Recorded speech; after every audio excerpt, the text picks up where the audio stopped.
Assalamualaikum warahmatullahi wabarakatuh. Innal hamdalillah nahmaduhu wa nasta'inuhu wa nastaghfiruh wa nastahdihi wa natubu ilaih wa na'udzu billahi min syururi anfusina wa sayyiati a'malina. May yahdihillahu fala mudilla lahu wa may yudlil falan tajida lahu waliyyan mursyida. Nashhadu an la ilaha illallah wa nashhadu anna Muhammadan abduhu wa rasuluh. Allahumma salli wa sallim wa barik ala nabiyyina Muhammad wa ala alihi wa sahbihi wa man sara ala nahjihi wastanna bisunnatihi ila yaumiddin.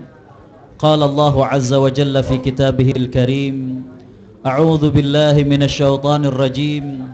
Ya ayyuhalladzina amanu rka'u wasjudu wa'budu rabbakum waf'alul khaira la'allakum tuflihun. Hadirin hadirat qaimin dan qaimat, puji dan syukur milik Allah subhanahu wa ta'ala. Kita selaku hambanya sudah semestinya lah kita memanjatkan syukur atas nikmat yang Allah berikan kepada kita. Allah memberikan begitu banyak nikmat yang pada kita, sehingga sekiranya kita bermaksud menghitung nikmat yang Allah berikan kepada kita, kita tidak akan sanggup menghitungnya. Tapi memang Allah tidak meminta kepada kita menghitung nikmatnya. Yang Allah minta kepada kita adalah mensyukuri nikmatnya. Kesyukuran yang bukan saja dengan dilafazkan hamdalah dalam lisan kita, tapi sebagaimana yang Allah minta kepada keluarga Nabi Daud, sebagaimana yang Allah firmankan dalam surat Saba, a'udzu billahi minasyaitonir rajim, i'malu ala Daud syukran. Beramalah wahai keluarga Nabi Daud sebagai wujud dari kesyukuran kalian. Jadi kalau kita memang bersyukur, maka hadirin khawatal iman rahimakumullah, hal ini dibuktikan dengan meningkatnya amal kita, dengan meningkatnya ibadah kita kepada Allah subhanahu wa ta'ala. Kesyukuran kita bertambah hadirin khawatal iman rahimakumullah, karena kita berada di akhir-akhir dari bulan yang penuh keberkahan ini. Mirip seperti orang yang berlomba lari, 2/3 dari jarak yang ditempuh sudah dilalui, maka bukan berarti dia akan menjadi pemenang. Justru 1/3 bagian inilah harus dijaga staminanya. Justru 1/3 dari jarak yang dia tempuh inilah yang harus diselesaikan dengan sebaik mungkin. Kalau dia menginginkan untuk menjadi pemenang, dia finish dari bulan Ramadan dalam keadaan stamina rohani yang sangat kuat. Disitulah Allah subhanahu wa ta'ala menyediakan malam Lailatul Qadar di 10 hari yang terakhir di bulan Ramadan. Karena itulah hadirin khawatal iman rahimakumullah, kalau kita sudah melalui 22 atau 23 dari hari di bulan Ramadan, maka hadirin khawatal iman rahimakumullah, kurang sedikit lagi. Tapi yang sedikit inilah yang sangat menentukan. Ad-daqaiq al-ghaliyah, menit-menit yang sangat berharga. Karena di menit-menit inilah akan ditentukan siapakah yang akan menjadi pemenang wal'iyadzubillah, atau siapakah yang menjadi pecundang dari bulan Ramadan ini.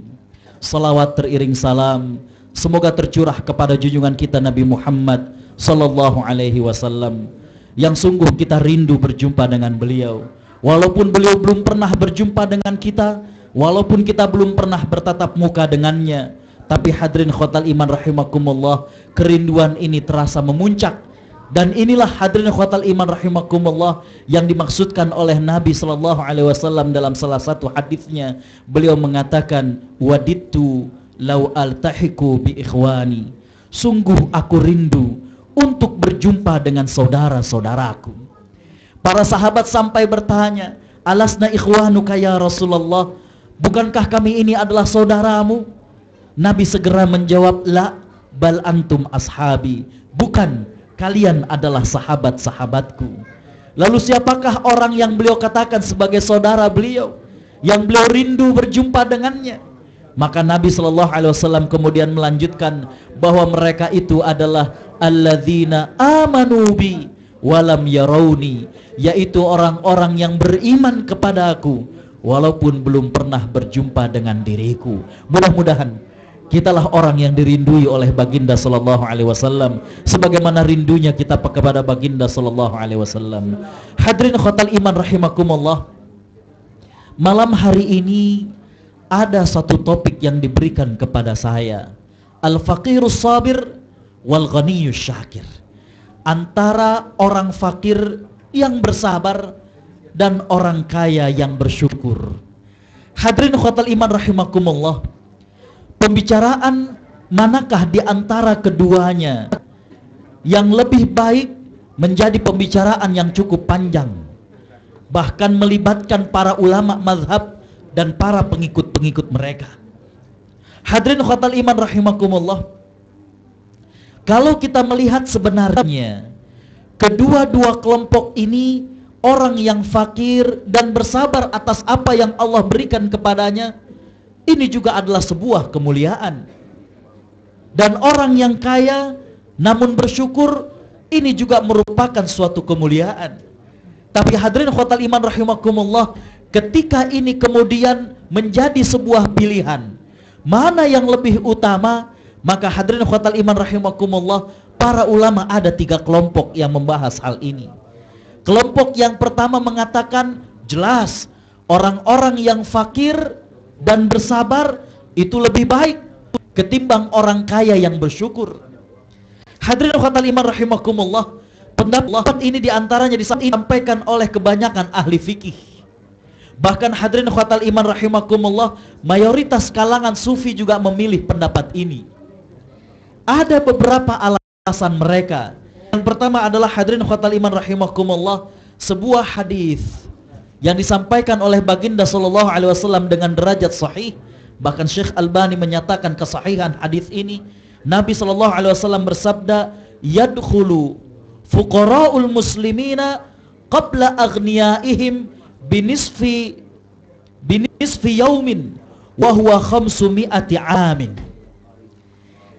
Nabi sallallahu alaihi wasallam mengatakan orang-orang fakir dari kalangan kaum muslimin akan masuk lebih dulu ke dalam surga sebelum orang-orang kaya setengah hari. Setengah hari di akhirat itu setara dengan 500 tahun. Dari inilah para ulama mengatakan orang yang fakir namun dia bersabar dengan kondisinya, maka ini lebih utama dan lebih mulia ketimbang orang yang kaya. Alasan yang kedua hadirin khotal iman rahimakumullah adalah bahwa hadirin khotal iman, orang-orang yang fakir pada saat Allah akan hisab, maka mereka lebih ringan.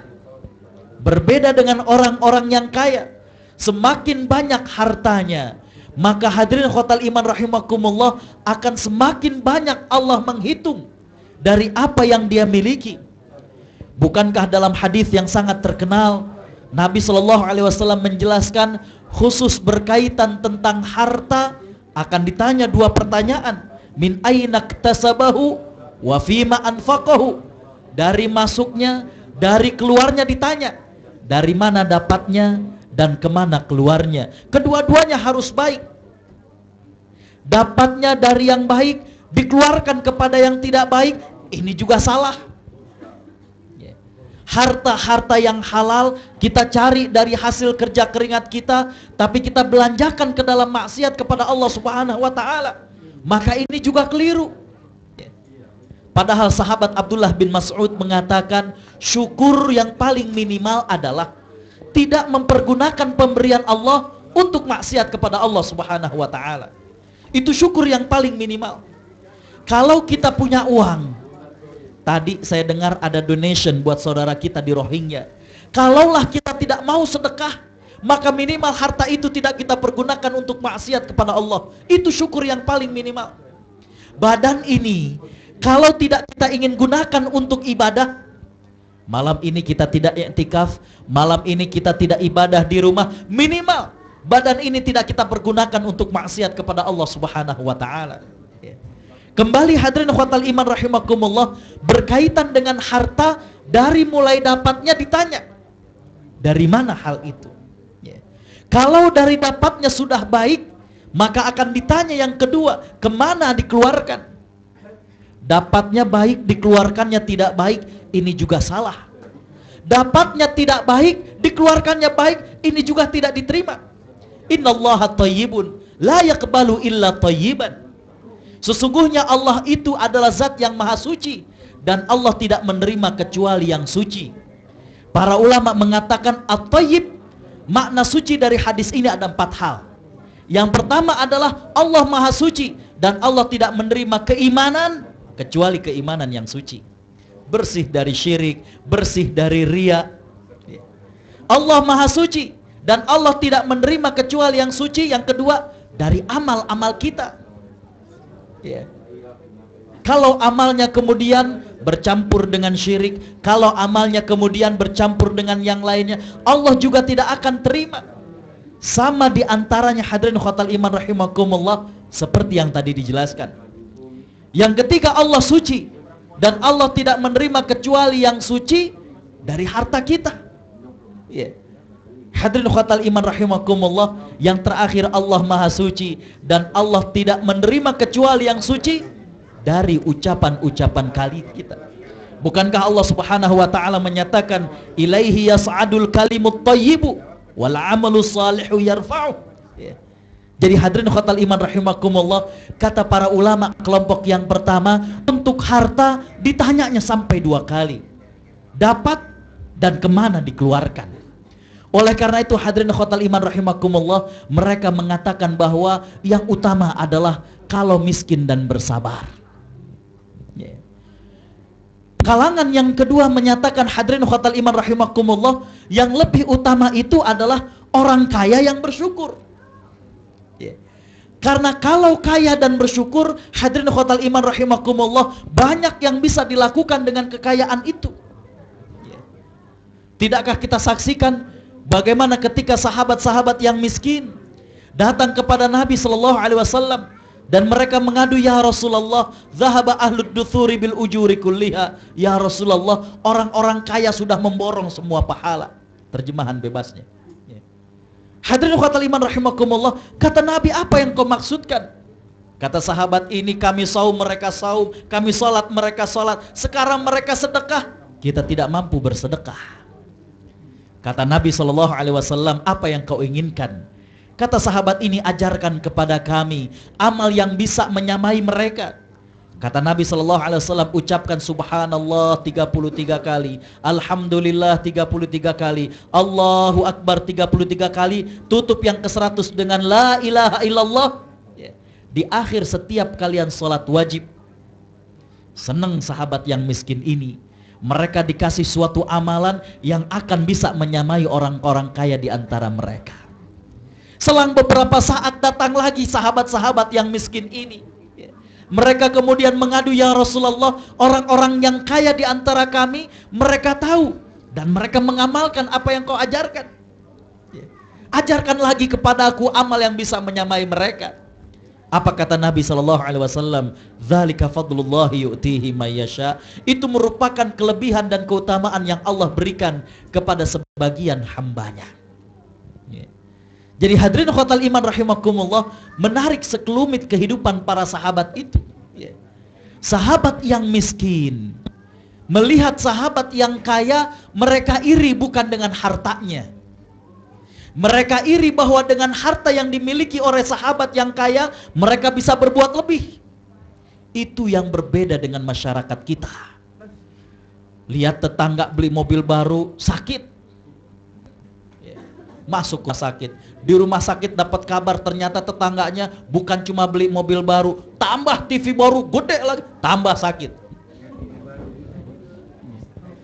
Panas dingin, ya. Datang ke masjid bawa mobil baru, pulang cemberut aja. Kenapa mah Lailatul Qadar kok cemberut? Mobil kita masih yang dulu nih Pak. Saya kemarin bilang, hadirin khotal iman rahimakumullah, dalam sebuah rumah tangga perlu membedakan antara keinginan dengan kebutuhan. Keinginan dengan kebutuhan memiliki kesamaan, sama-sama ingin dipenuhi. Cuma yang berbeda adalah dari segi prioritasnya.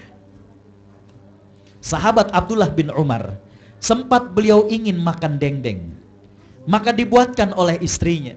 Ketika selesai saat ingin dimakan, datang tukang minta-minta, maka kemudian diberikan dendeng itu kepada tukang minta-minta. Kata istrinya, wahai suamiku, bukankah kau ingin makan dendeng?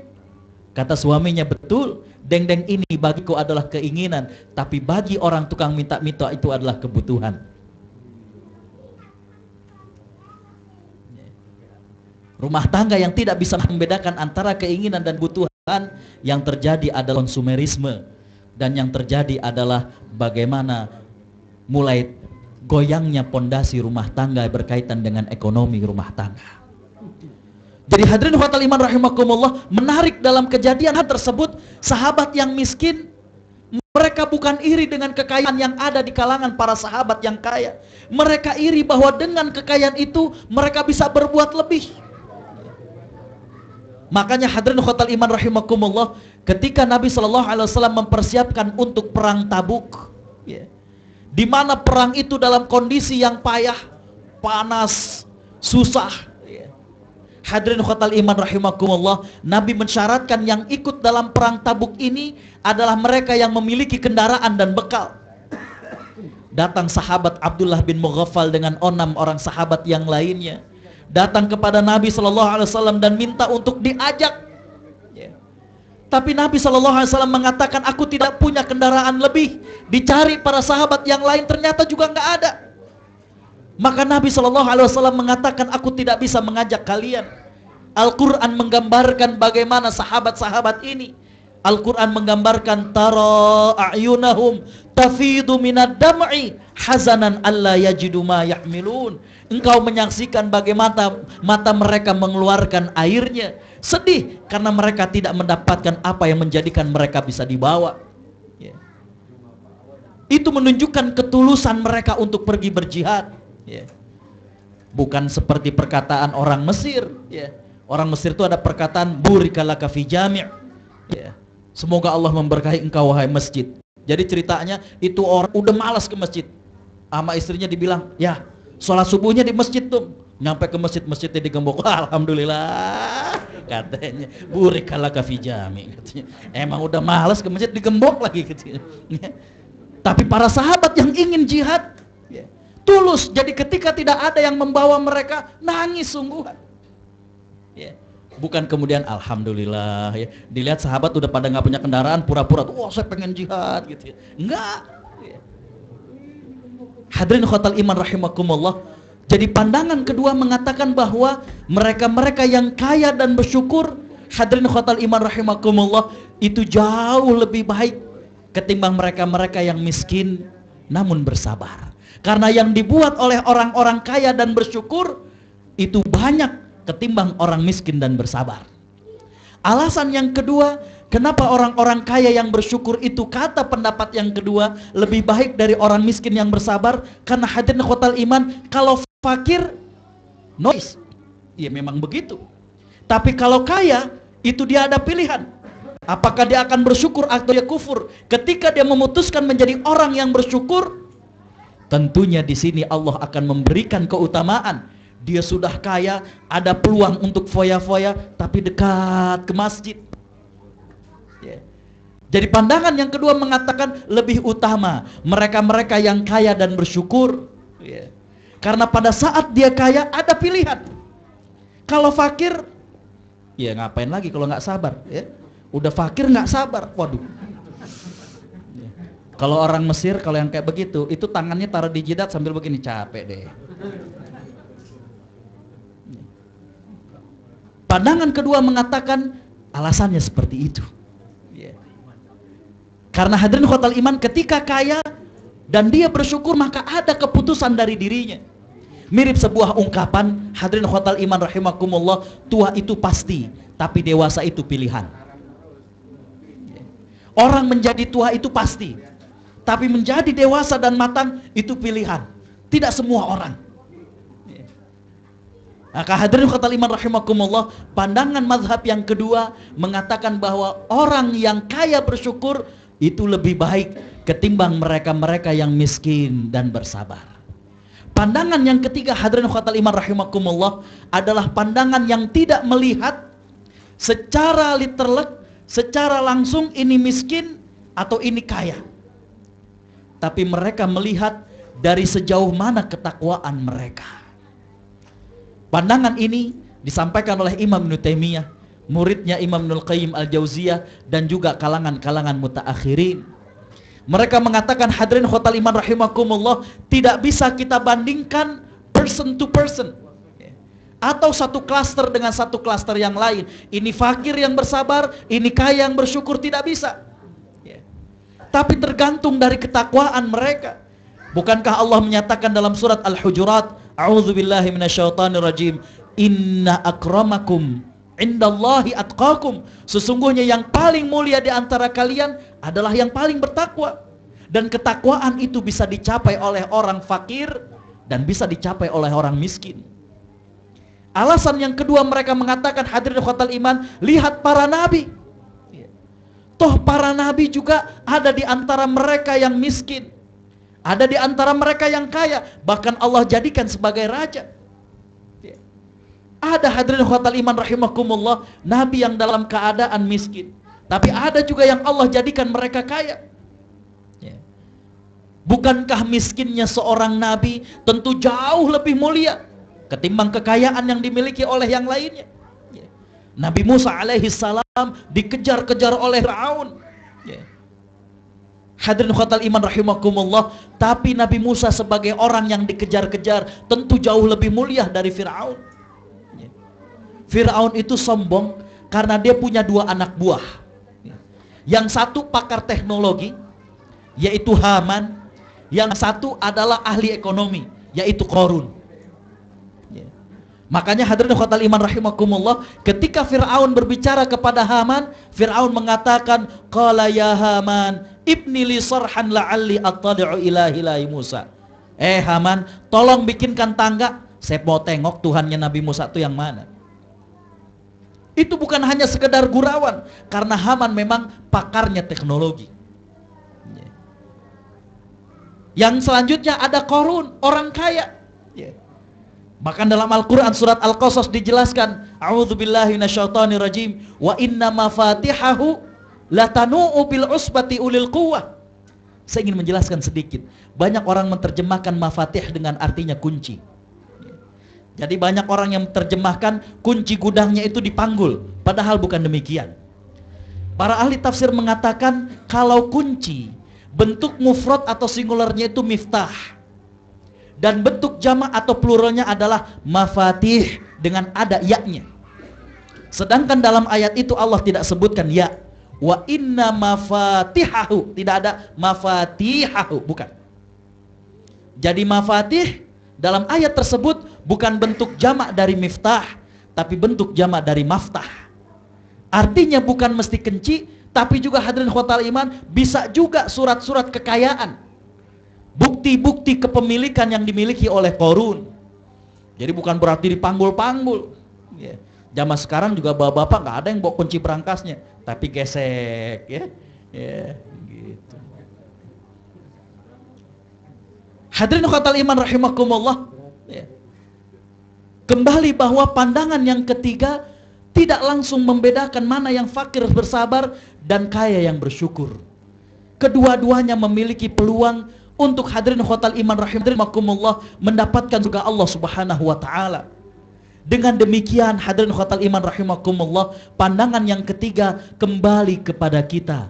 Ketika Allah Subhanahu wa taala menjadikan diri kita sebagai apa, maka dalam kondisi itulah kita senantiasa dituntut oleh Allah Subhanahu wa taala untuk selalu merasakan kehadiran Allah Subhanahu wa taala. Makanya saya pernah mengatakan hadirin khotal iman, iman tidak menjamin kita selalu tertawa dan melimpah harta. Tapi iman pasti menjamin kita merasakan belayan sayang Allah Subhanahu wa taala dalam setiap warna dan rasa yang Allah berikan pada kita. Kadang dalam kehidupan bukan warna-warna indah terus dalam hidup ini. Kadang dalam kehidupan belum tentu rasa-rasa manis yang selalu kita kecapi. Tapi dengan keimanan, hadirin khotal iman rahimakumullah, kita akan selalu merasakan Allah sayang kepada diri kita. Makanya dalam hadis qudsi, walaupun ditaifkan oleh Syekh Albani, Namun para ulama mengatakan makna hadis ini bisa dipakai. Hadirin khotal iman rahimakumullah, dalam hadis qudsi Allah Subhanahu wa taala mengatakan, ada hamba-hambaku yang mereka cocok diberikan kefakiran. Kalau aku berikan kekayaan, niscaya mereka akan kufur. Tapi ada hamba-hambaku yang cocok diberikan kekayaan, kalau diberikan kefakiran akan kafir dia. Jadi hadirin khotal iman rahimakumullah, emang begitu ya. Ada orang yang ingat sama Allah kalau pas susah, dikasih kaya sedikit nggak ke masjid ya. Makanya Allah kalau kata orang Jakarta, kasih belangsak mulu, susah mulu. Bukan Allah zalim, biar dekat sama Allah. Habis ingatnya kalau pas susah melulu.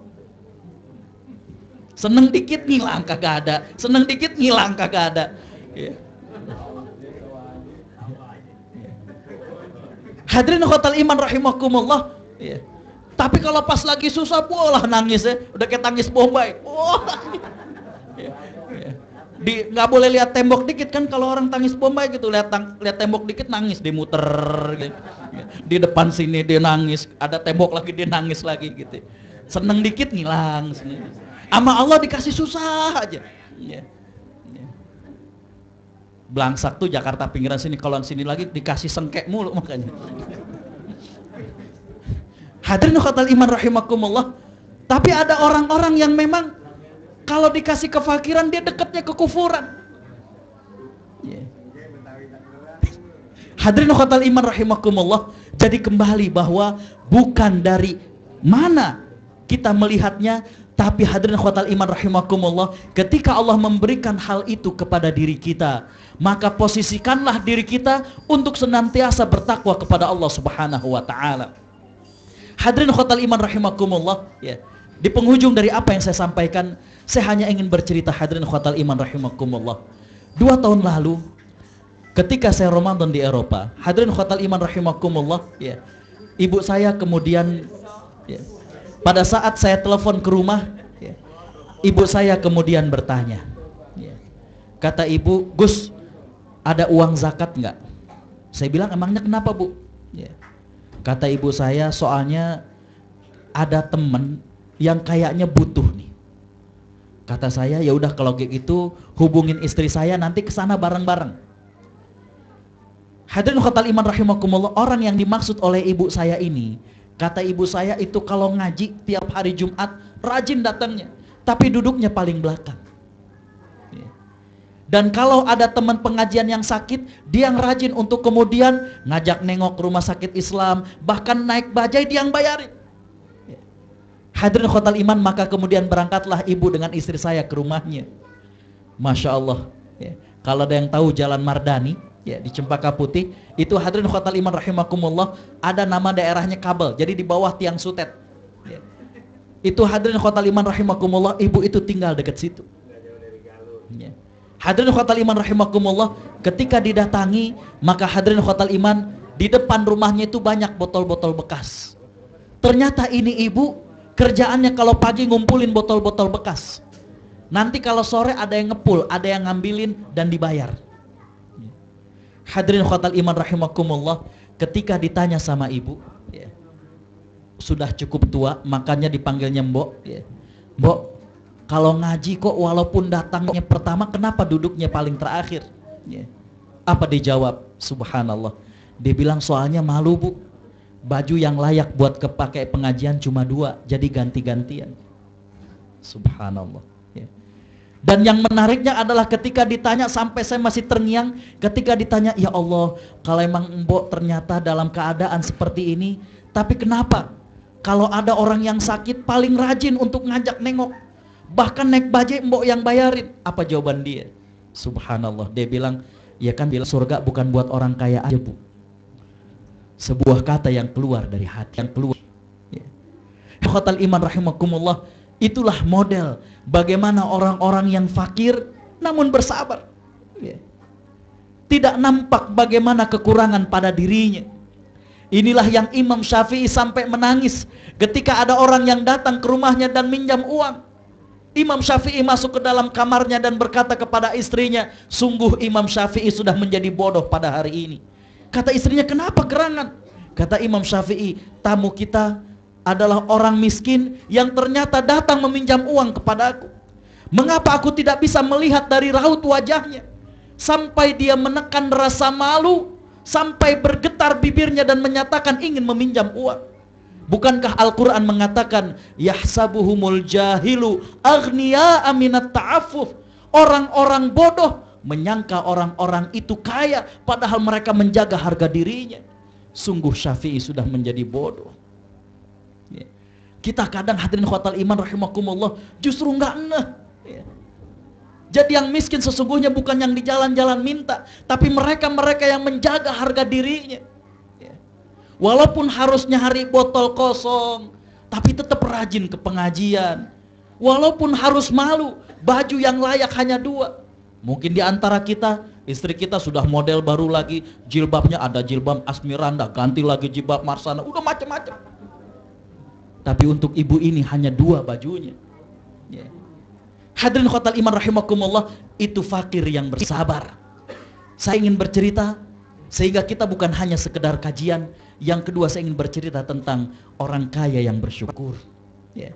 2004 saya kembali dari Mesir setelah menyelesaikan S1 S2 di sana.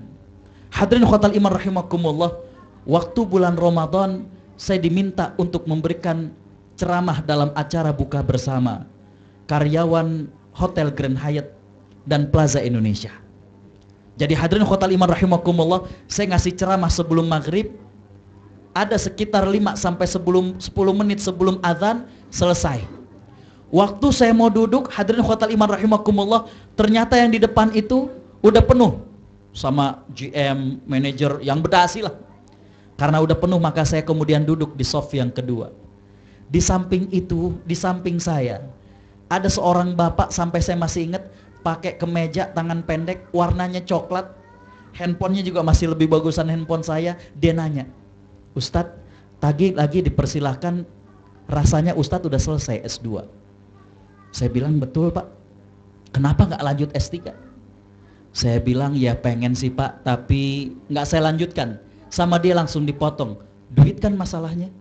Iya Pak, lanjutin Pak Ustadz. Mau sih Pak, tapi lagi-lagi saya berhenti. Dia bilang, duit kan, lanjutin Ustadz Pak Ustadz. Perbincangan terhenti karena azan. Saya ngimamin sholat.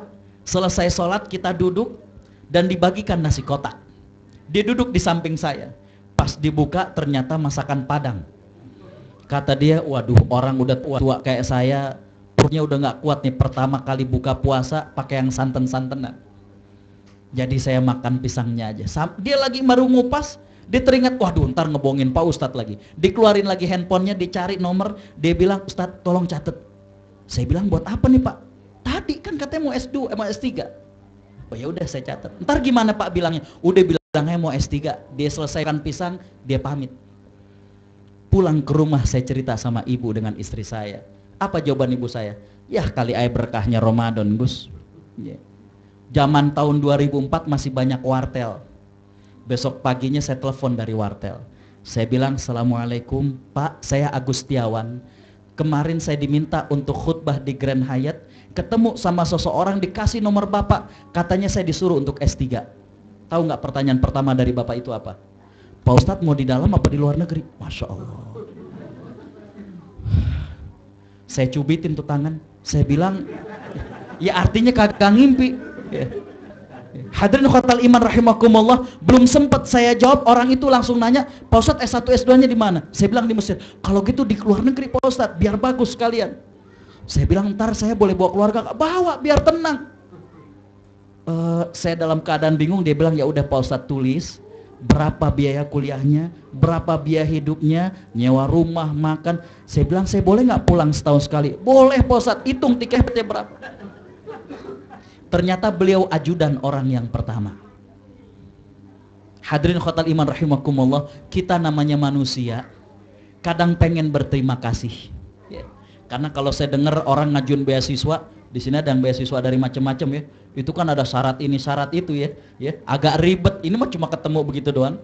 Jadi kalau per tahun ngambil itu sekian puluh juta dalam bentuk dolar, ya cuma begitu doang. Kadang kalau pulang dari Malaysia, hadirin khotal iman rahimakumullah, ada rasa ingin untuk memberikan oleh-oleh. Ketemu sama ajudannya, saya bilang, boleh nggak ketemu sama bapak di telepon? Pak Ustadz, kata bapak ada apaan? Ya, saya bilang sekedar nyampaikan oleh-oleh sebagai rasa terima kasih. Dia ngobrol lagi, apa jawabannya? Kata bapak, jangan nih Pak Ustadz, ntar hilang pahalanya. Subhanallah. Ya. 2004 itu kan akhir tahun tsunami. Kalau kita kan sekedar nyumbang, dia datang ke sana langsung. Ya. Saya sempat nanya sama ajudannya, saya bilang, Pak, kenapa bapak nggak masuk dalam list orang yang terkaya di Indonesia? Apa jawaban ajudannya? Orang yang ada dalam list kan kekayaannya terukur Pak Ustadz. Makanya ketahuan nih nomor 1 per nomor sekian. Kalau ini udah nggak terukur. Hadirin khotal iman rahimakumullah, ya. Itulah kurang lebih, sehingga kalau melihat begitu kita tidak bisa membandingkan antara mbok yang tadi yang fakir tapi bersabar dengan orang yang, hadirin khotal iman rahimakumullah, ngasihnya tuh kayak orang ngasih begitu aja. Sampai abang saya tuh bilang, Gus, lu dikasih pesen nggak sama ajudannya suruh belajar yang baik, jaga enggak, saya bilang gitu ya. Kayak orang ngasih duit ngilang aja begitu, padahal puluhan juta setiap tahun. Karena kan untuk biaya tinggal, hadirin khotal iman rahimakumullah, untuk biaya kuliah, ya. Pulang tiap tahun, hadirin khotal iman rahimakumullah, bahkan mohon maaf, saya S3 akhirnya di Malaysia, ya. Ustadz Hamim bisa tahu, di sana itu kan kendaraan umum itu public transport jarang. Jadi saya termasuk mencantumkan beli mobil dan beli motor, dikasih. Akhirnya sebagai wujud amanah saya bilang insya Allah dari harta yang beliau berikan ini akan menyelesaikan saya S3 dan istri untuk menyelesaikan S2. Jadi walaupun gak ada kewajiban, tiap bulan saya berikan progress report. Walaupun progresnya hanya sekedar masih untuk belajar gitu. Tapi sebagai wujud ya, karena S3 saya tentang fikih hadis, ada 2 kitab hadis yang harus saya baca untuk waktu setahun. Yang pertama 12 jilid, yang satu 7 jilid. Jadi memang setahun itu progresnya ya baca aja. Ya. Jadi hadirin khotal iman rahimakumullah, kembali bahwa kita tidak bisa secara letterlek membandingkan mana yang lebih utama nih.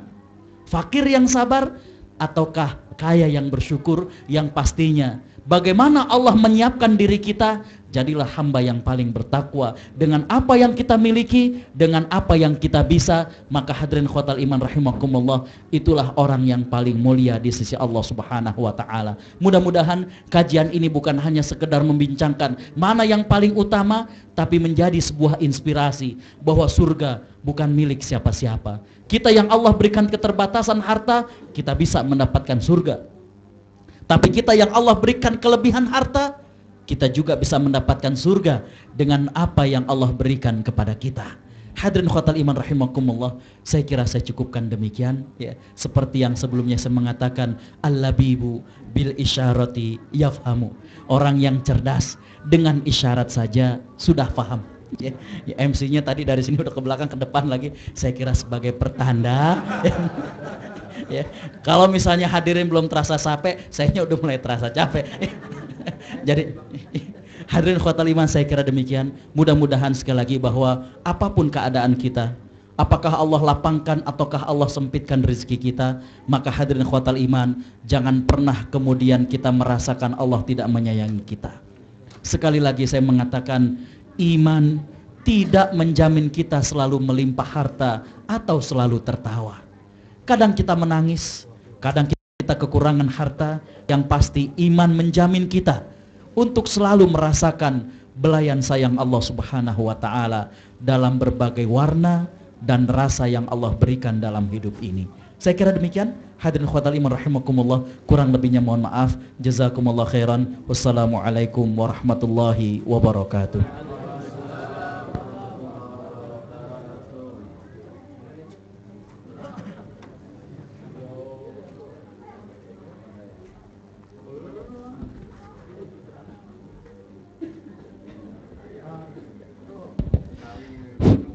Demikianlah Bapak-bapak dan Ibu yang dirahmati Allah. Barakallah Ustaz, sungguh banyak sekali ilmu yang kami dapat dan juga contoh-contohnya sangat menyentuh sekali. Mudah-mudahan apa yang Ustaz berikan bagi kami pada malam ini bisa menjadi bekal menambah keimanan dan ilmu kami insyaallah untuk persiapan di akhirat. dan juga bagi Ustadz tentunya menjadi amalan untuk dunia dan akhirat insyaallah. Kita cukupkan saja pengajian kita sampai di sini untuk malam ini. Kami ingatkan juga, sepertinya Ustadz untuk tahun ini Ustadz Agus ini terakhir ya Pak Ustadz ya? Besok subuh ya? Besok subuh masih ada ya. Insyaallah kita masih ada Ustadz subuh, masih ada bagi bapak dan ibu yang ingin datang. Ba'da subuh nanti kita masih ada pengajian dengan Ustadz Agus Setiawan. Insyaallah sebelum beliau berangkat ke Sydney hari apa Ustaz? Hari Sabtu ya? Hari Sabtu pagi. Hari Sabtu pagi insyaallah. Mudah-mudahan kita bisa mengambil pelajaran dan kita tutup pengajian kita malam ini dengan membaca doa kafaratul majelis. Subhanakallahumma wa bihamdika asyhadu an la ilaha illa anta astaghfiruka wa atubu ilaik. Wabillahi taufiq wal hidayah. Assalamualaikum warahmatullahi wabarakatuh.